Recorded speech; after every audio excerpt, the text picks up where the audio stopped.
Hi guys. Pakistan के श्रीलंका के खिलाफ शानदार कामयाबी और मोहम्मद रिजवान की जारहाना और खूबसूरत बैटिंग और विकेट कीपिंग का चर्चा पूरी मीडिया इंडस्ट्री में। बिलखुसूस भारतीय मीडिया को पाकिस्तान की शानदार जीत और मोहम्मद रिजवान हज़म नहीं हो रहे और मौके की तलाश में रहते हैं कि पाकिस्तान और पाकिस्तान के खिलाड़ियों को मुतनाज़ा बना सकें।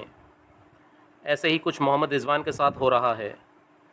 भारतीय मीडिया और एंकर उनके खिलाफ जहर उगल रहे हैं। वजह बना मोहम्मद रिजवान का एक ट्वीट फ़लस्तीन की हिमायत में, जिसकी वजह से भारतीय मीडिया रिजवान का दुश्मन बन गया और इजराइल की हिमायत में सामने आ गया और मोहम्मद रिजवान को इंडिया से निकालने का राग अलापने लगा है। Indian cricket expert Vikrant Gupta Rizwan की सपोर्ट में सामने आ गए। इस वीडियो में भारतीय मीडिया का रिजवान के खिलाफ उगलता जहर और विक्रांत गुप्ता का तज्जिया मुलाहिजा कीजिए। देखिए, दो बातें हैं इसमें। टेक्निकली रिजवान ने कोई गलती नहीं की, टेक्निकली। अब मोहम्मद रिजवान पर क्या एक्शन होगा, क्योंकि वो एक ट्वीट करके बुरे फंसे हैं और लगातार ट्रोल किए जा रहे हैं।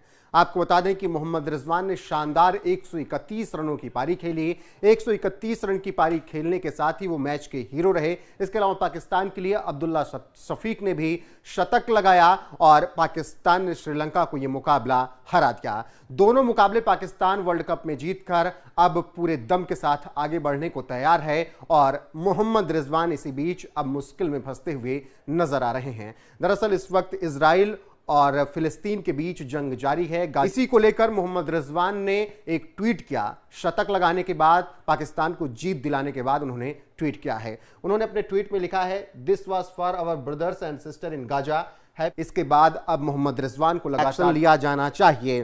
तो अब सवाल यह है कि क्या मोहम्मद रिजवान को ऐसे ट्वीट करने की सजा मिलेगी? क्या उन पर एक्शन लिया जाएगा? इसका इंतजार सभी कर रहे हैं। सभी आईसीसी से सवाल पूछ रहे हैं।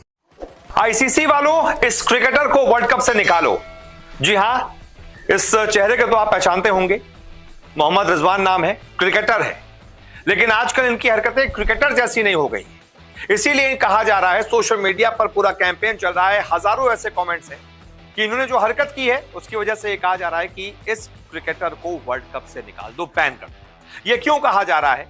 क्योंकि इसके पीछे इन भाई साहब का ये ट्वीट है। इन्होंने कल शानदार पारी खेली और गजब की पारी खेली। क्रैम्प्स आ गए थे, चोट लग गई थी, दर्द में थे, लेकिन फिर भी अपनी टीम के लिए शानदार शतक लगाया, रिकॉर्ड तोड़ जीत हासिल की, पाकिस्तान को सबसे बड़ा टारगेट चेज करवाया। उसके लिए इनको सैल्यूट है। लेकिन फिर जो इन्होंने बाद में ये हरकत की है, इसके लिए इनके लिए ये है। क्यों भाई? क्रिकेटर हो ना, क्रिकेटर ही बन के रहो। ये सब लिखने की क्या जरूरत है? देख लीजिए, इन्होंने शतक के बाद क्या ट्वीट किया। This was for our brothers and sisters in Gaza. यानी कि यह शतक हमारे जो भाई बहन ना गाजा में, गाजा पट्टी में जहां युद्ध हो रहा है इजराइल और हमास के बीच, कत्लेआम मचा हुआ है, यह शतक उनके लिए डेडिकेटेड है। लेकिन जो सबसे पहली वाली लाइन है ना, सारा बवाल इसी पर है। आपको अगर नहीं पता हो कि गाजा में क्या चल रहा है तो आपको बता दूं, वहां पर हमास एक संगठन है जिसने पहले इजराइल पर 5000 रॉकेट दाग दिए, कत्लेआम मचा दिया। ये भाई साहब उन लोगों के लिए कह रहे हैं कि ये शतक उनके लिए डेडिकेटेड था, यानी कि इनका ये सपोर्ट है उन लोगों को। अब ये है कौन? ये नेता हैं? ये क्या है? क्रिकेटर है ना, तो कायदे से इनको क्रिकेटर ही बनकर रहना चाहिए। पूरे वर्ल्ड कप की, हिंदुस्तान की, क्योंकि हिंदुस्तान की सरजमीन से ट्वीट हुआ है, पूरे वर्ल्ड कप की, हिंदुस्तान की, क्रिकेट की, क्रिकेट पर कलंक लगाया, पूरे वर्ल्ड कप पर कलंक लगाया है। अपने ऊपर तो लगाया ही है कलंक, अपनी टीम पर, पाकिस्तान पर, सब पर कलंक लगवाया है। अब इस ट्वीट का मतलब क्या है? इस ट्वीट का मतलब सवाल, जिस गाजा का जिक्र ये कर रहे हैं वहीं का हमास संगठन कत्लेआम मचा रहा है, तो क्या ये उसको सपोर्ट कर रहे हैं? हमास संगठन को सपोर्ट कर रहे हैं? उनके आतंकियों को ये समर्थन दे रहे हैं कि मेरा शतक तुम्हारे लिए है? एक और सवाल, आतंकियों से इतनी मेहरबानी क्यों? क्यों भाई? वो तो आतंकी है ना, वहां पर तो कत्लेआम मचा है, तो किसी का पक्ष क्यों ले रहे हैं मोहम्मद रिजवान? ये बहुत बड़ा सवाल है कि Pakistan cricket team should be sent back to Pakistan. ऐसा जो मैंने शुरुआत में कहा ना कि इस क्रिकेटर को बाहर से निकालो, आईसीसी वालों, ये मेरी आवाज नहीं थी, ये इन लोगों की आवाज है। ये कह रहे हैं पाकिस्तान टीम को तुरंत आईसीसी वालों वापस भेज दो। सवाल ये उठते हैं, सवाल, रिजवान को राजनीतिक बयान देने की अनुमति है? उधर धोनी को बैच जगाने की अनुमति नहीं थी, लेकिन क्या रिजवान को राजनीतिक बयान देने की अनुमति है? क्योंकि अभी तक आईसीसी ने इस पर कोई कमेंट नहीं किया है, रिजवान को झाड़ा भी नहीं। सवाल क्या सख्त वार्निंग रिजवान को दी जाएगी कि अगली बार से ऐसा कोई भी ट्वीट करने से पहले 100 बार सोचना, मत करना वर्ल्ड कप के बीच में ऐसा कोई भी ट्वीट।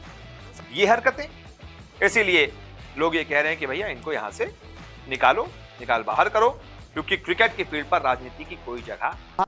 तो मोहम्मद रिजवान इन्होंने एक नाबाद सेंचुरी लगाई, पाकिस्तान को जिताया श्रीलंका के अगेंस्ट, और उसके बाद इनकी तारीफ हुई, इनकी बैटिंग की और इनके उस परफॉर्मेंस की। लेकिन इस बीच मोहम्मद रिजवान ने एक ट्वीट किया है और इस ट्वीट पर विवाद खड़ा हो गया है। सबसे पहले आपको एक ट्वीट दिखाते हैं और उसके बाद आगे बात करेंगे कि आखिर ये ट्वीट क्यों विवादित हो गया है।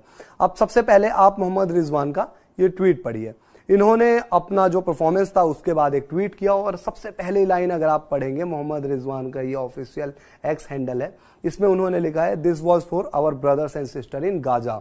सबसे इंपॉर्टेंट पॉइंट बन गया है वो है पहला वाला, जिसमें उन्होंने लिखा है this was for our brother and sister in Gaza.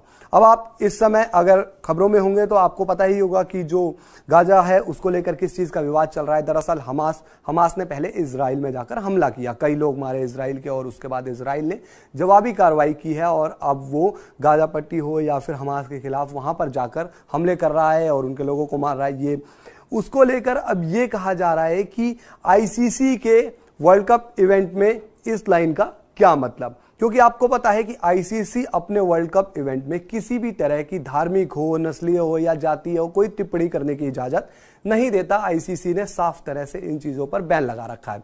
आपको याद होगा 2019 में भारत के उस समय महेंद्र सिंह धोनी ने साउथ अफ्रीका के खिलाफ एक मुकाबले में ग्लव्स पर बलिदान बैच का जो चिन्ह था, वो ग्लव्स पहना था और बलिदान बैच का उस पर चिन्ह था। गर्व मैंने भी ट्वीट किया था, बट देखिए दो बातें हैं इसमें। टेक्निकली रिजवान ने कोई गलती नहीं की, टेक्निकली, क्योंकि आईसीसी कहता है जी फील्ड ऑफ प्ले, मैदान के अंदर धोनी ने किट, ग्लव्स, मोइन अली की भी किट, मोइन अली का रिस्ट बैंड था, तो वो किट हो गई प्ले में, और वो कह रहे हैं ये तो जी मैच खत्म हो गया, वो तो अपनी पर्सनल सोशल मीडिया पे कर रहे हैं।